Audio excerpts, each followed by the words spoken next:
Hello दोस्तों, नमस्कार। मैं मंटू सर। यह वीडियो मैं आर्टिकल्स और ऑक्सिलरी वर्ब्स से बना रहा हूँ। मैं इन दोनों टॉपिक से आपको पांच पांच इम्पोर्टेंट पॉइंट्स बताऊंगा जो कि आपके एग्ज़ाम के लिए इम्पोर्टेंट है। तो चलिए स्टार्ट करते हैं। पहला पॉइंट आपका है कि ए एन का प्रयोग कुछ अनकाउंटेबल नाउन्स के साथ होता है।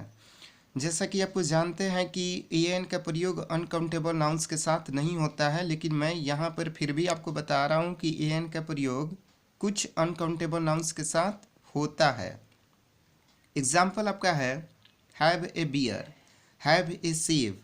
देखिए, जो बियर है वो अनकाउंटेबल नाउन है, सेब भी है जो अनकाउंटेबल नाउन है। तो ये एक फ्रेज के रूप में है। तो जब भी आपको इस रूप में मिलेंगे, आप ई और एन का यूज़ आप ज़रूर कीजिएगा, नहीं तो आपका बिल्कुल गलत हो जाएगा। जैसा कि हैव बियर आपका बिल्कुल गलत है, हैव सेब बिल्कुल गलत है। तो हैव ट्रिक आप याद रखिएगा, ठीक है। दूसरा आपका है कि पिक्स ऑफ माउंटेन, पर्वत के चोटियों के नामों के पहले द का प्रयोग नहीं होता है। आपने ज़रूर आर्टिकल्स में पढ़ा होगा।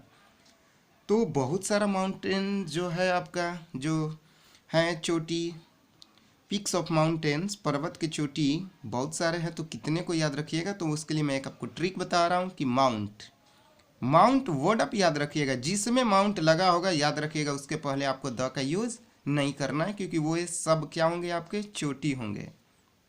कुछ एग्जाम्पल को देखते हैं। माउंट फूजी आपका हो गया, माउंट आबू हो गया, ठीक है।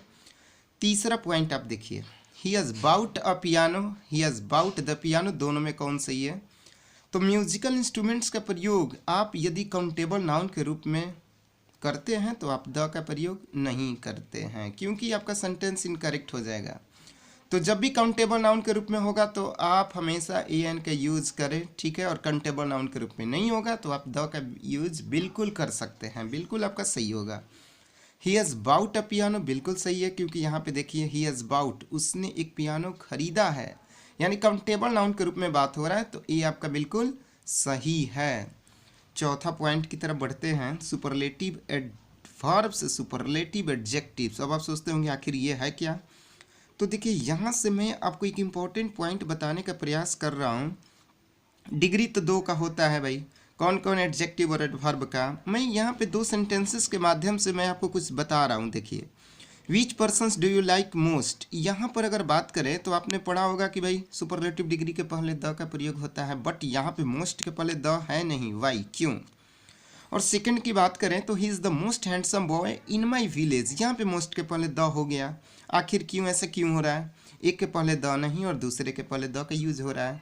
तो सिंपल सा ट्रिक याद रखिएगा कि यहाँ पे मोस्ट जो है वो एडवर्ब है, जो वर्ब के बाद होगा वो आपका हो जाएगा एडवर्ब, और जो एडजेक्टिव के पहले जो आपका होगा द यूज होगा, तो एडजेक्टिव के बाद आपका क्या रहता है, नाउन रहता है। तो यहाँ पे द का यूज आपका हो जाएगा, यानी कि जिसमें द का यूज हुआ वो आपका सुपरलेटिव एडजेक्टिव्स हो गया, और जिसमें द नहीं हुआ वो आपका क्या हो गया, एडवर्ब्स हो गया। तो यहाँ पे जो पहला आपका सेंटेंस है कि which persons do you like most, तो ये मोस्ट जो आपका है वो क्या है भाई, एडवर्ब्स है। और he is the most handsome boy in my village, तो ये मोस्ट आपका क्या हो गया, एडजेक्टिव हो गया। ये अंतर है दोनों में। नेक्स्ट कंडीशन सेम वही है कि which persons do you like best, तो बेस्ट आपका हो गया एडवर्ब्स, इसलिए द का यूज नहीं हुआ है। He is the best student in his class, वो अपने वर्ग में क्या है भाई, सबसे अच्छा विद्यार्थी है। तो बेस्ट स्टूडेंट यानी यहाँ पे एडजेक्टिव है, इसलिए द का यूज हुआ है। पांचवा पॉइंट, रोमन फिगर्स के पहले द का प्रयोग नहीं होता है। रोमन फिगर्स आप जब भी देखो ना, उसके पहले द का यूज आप नहीं कीजिएगा, ठीक है। छठा पॉइंट है कि डबल मॉडल ऑक्सिलरी वर्ब्स का प्रयोग किसी कंजक्शन के साथ जोड़कर किया जाता है।